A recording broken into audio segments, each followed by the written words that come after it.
Selamat datang pemirsa, kembali lagi bersama Kasih Fakta. Dalam kesempatan kali ini, kami akan membahas sebuah peristiwa yang terlihat seperti aksi protes biasa, tapi ternyata menyimpan pesan geopolitik yang sangat tajam. Pada 11 Februari 2026, di tengah peringatan Revolusi Islam Iran, sebuah patung raksasa bernama Baal dibakar di Teheran. Yang membuatnya mengejutkan, patung itu dihiasi simbol bintang Daud, foto Donald Trump, angka 666, hingga berbagai simbol yang langsung menyeret Israel dan Barat ke dalam panggung kemarahan Iran. Tapi sebelum lanjut, jangan lupa klik like dan subscribe supaya kamu nggak ketinggalan fakta-fakta menarik lainnya. Lalu, kenapa Iran memilih Baal? Mengapa simbol kuno ini dikaitkan dengan Israel? Dan apakah ini hanya aksi teatrikal atau tanda bahwa perang Iran dan Israel sedang masuk ke wilayah simbol yang jauh lebih berbahaya?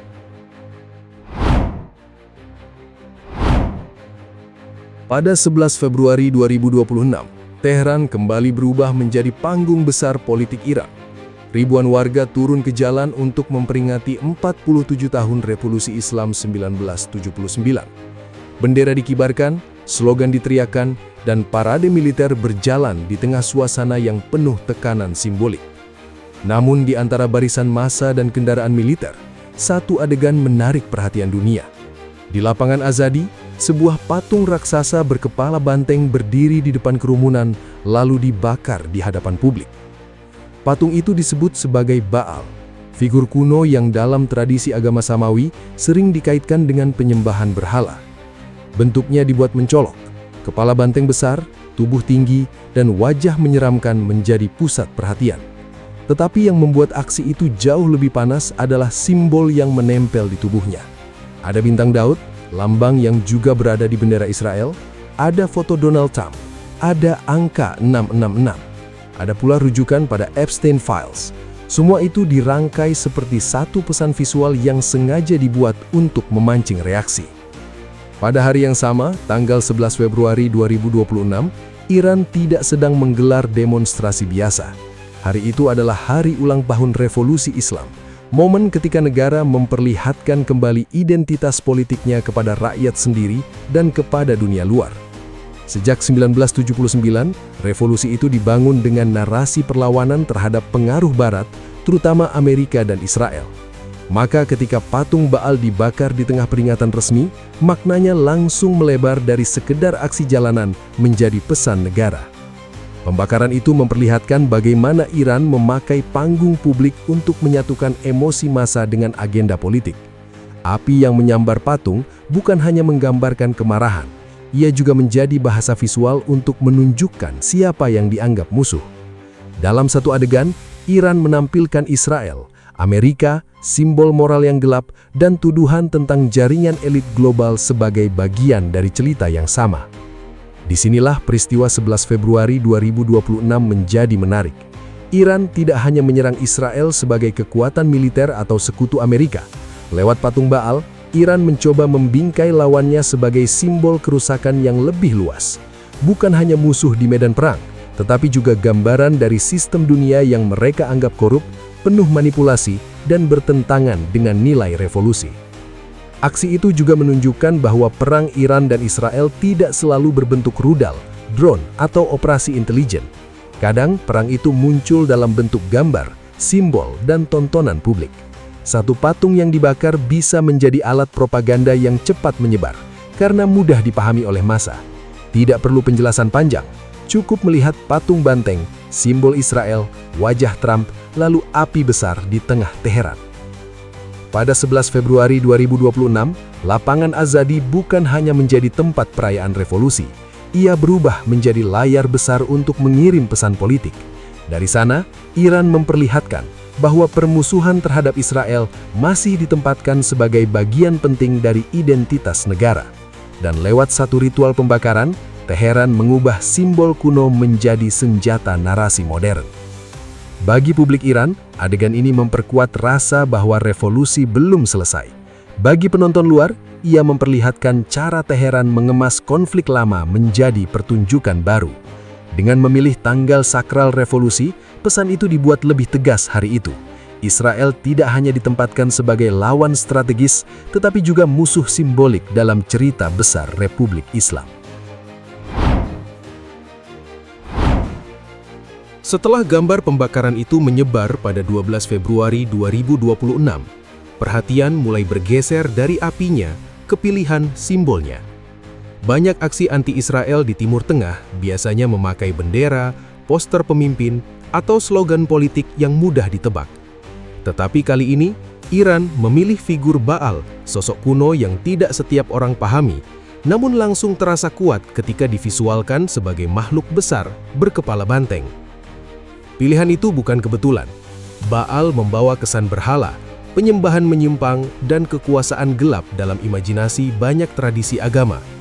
Iran lalu mengubah kesan kuno itu menjadi bahasa politik modern.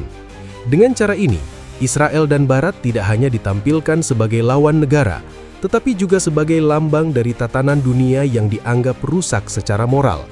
Pesannya sederhana, namun tajam. Musuh Iran bukan hanya menguasai senjata, uang, dan media, tetapi juga dianggap menguasai narasi nilai. Pada 12 Februari 2026, media dan pengamat mulai membaca visual itu sebagai propaganda yang dirancang untuk bekerja cepat.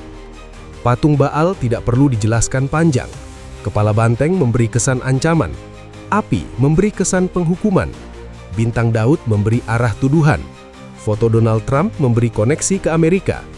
Angka 666 dan rujukan Epstein Files memberi warna konspiratif yang mudah menarik perhatian publik digital.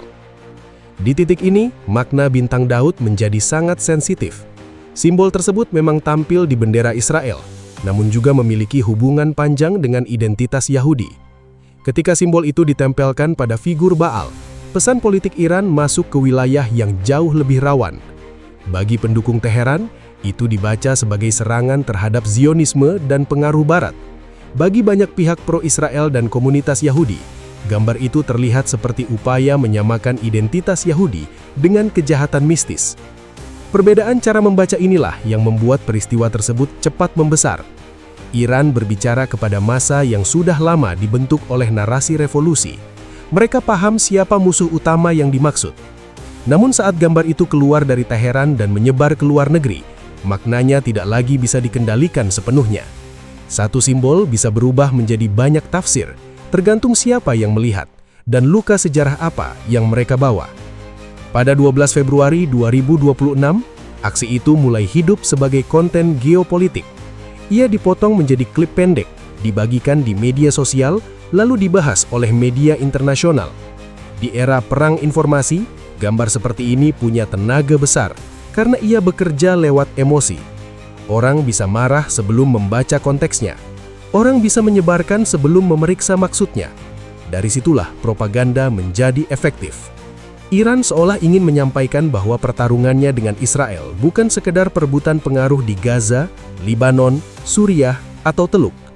Pertarungan itu dibungkus sebagai benturan antara revolusi dan sistem global yang dianggap menyimpang. Dengan Baal, Teheran memberi wajah pada musuhnya. Dengan api, Teheran memberi akhir simbolik bagi wajah itu.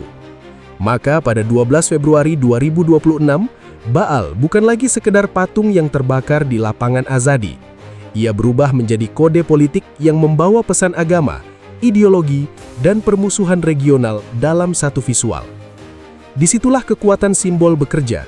Ia tidak harus benar secara sejarah untuk menjadi berpengaruh. Ia hanya perlu cukup kuat untuk diingat, cukup tajam untuk memecah opini, dan cukup emosional untuk membuat konflik lama terasa hidup kembali.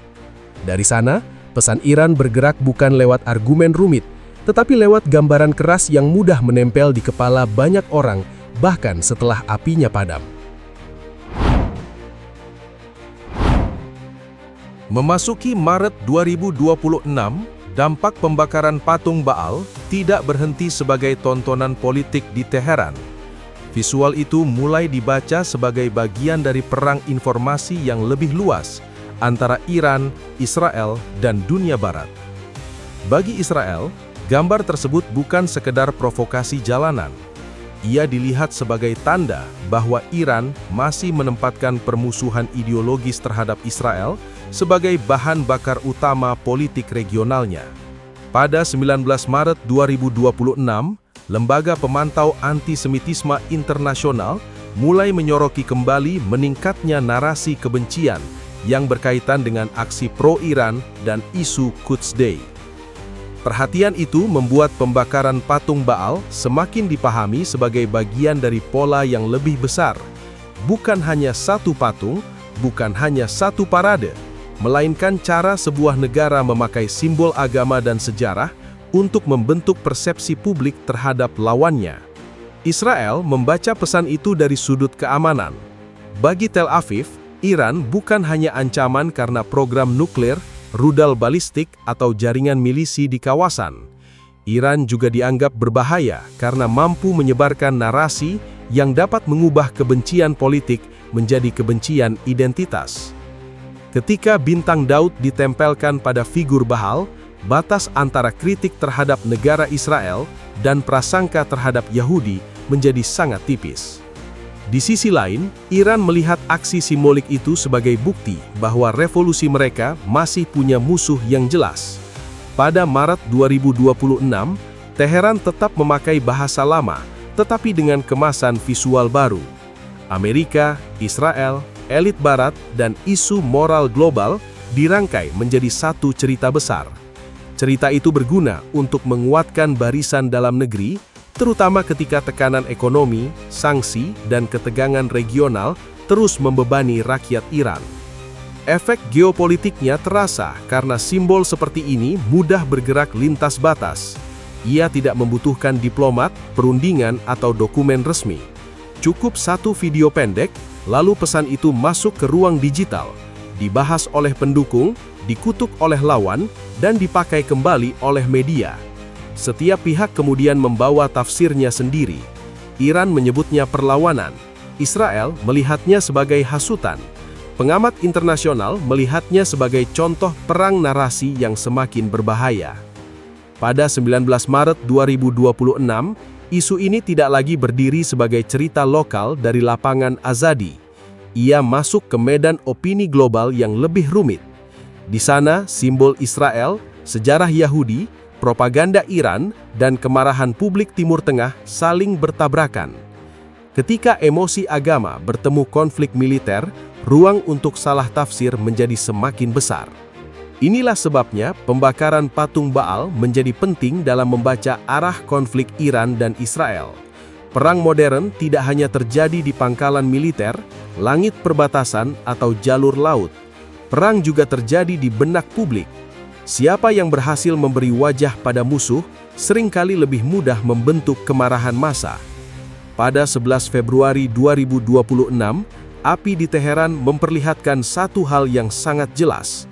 Iran sedang mengirim pesan bahwa pertarungan dengan Israel tidak hanya dipahami sebagai konflik negara, tetapi sebagai pertarungan simbolik tentang moral, kekuasaan, dan identitas. Pada Maret 2026, pesan itu sudah bergerak lebih jauh. Ia menjadi bahan baru dalam hubungan Iran dan Israel yang semakin mudah terbakar, bahkan sebelum senjata kembali berbicara. Dari satu patung yang dibakar di Teheran pada 11 Februari 2026, terlihat jelas bahwa konflik Iran dan Israel tidak hanya bergerak lewat senjata, diplomasi, atau operasi militer. Ada perang simbol yang bekerja lebih halus, namun dampaknya bisa sangat luas. Baal, bintang Daud, api, dan massa di lapangan Azadi menjadi gambaran bagaimana politik, agama, sejarah, dan propaganda bisa menyatu dalam satu panggung besar. Peristiwa ini memperlihatkan bahwa di Timur Tengah, sebuah simbol tidak pernah benar-benar netral. Ia bisa menjadi pesan perlawanan bagi satu pihak, tetapi juga terbaca sebagai provokasi berbahaya bagi pihak lain. Dan ketika simbol itu menyebar ke dunia digital, dampaknya tidak lagi berhenti di tempat kejadian. Demikian fakta yang bisa kami sajikan kali ini. Terima kasih sudah menyaksikan Kasih Fakta. Jangan lupa klik subscribe dan aktifkan lonceng notifikasi agar Anda tidak ketinggalan fakta-fakta menarik lainnya.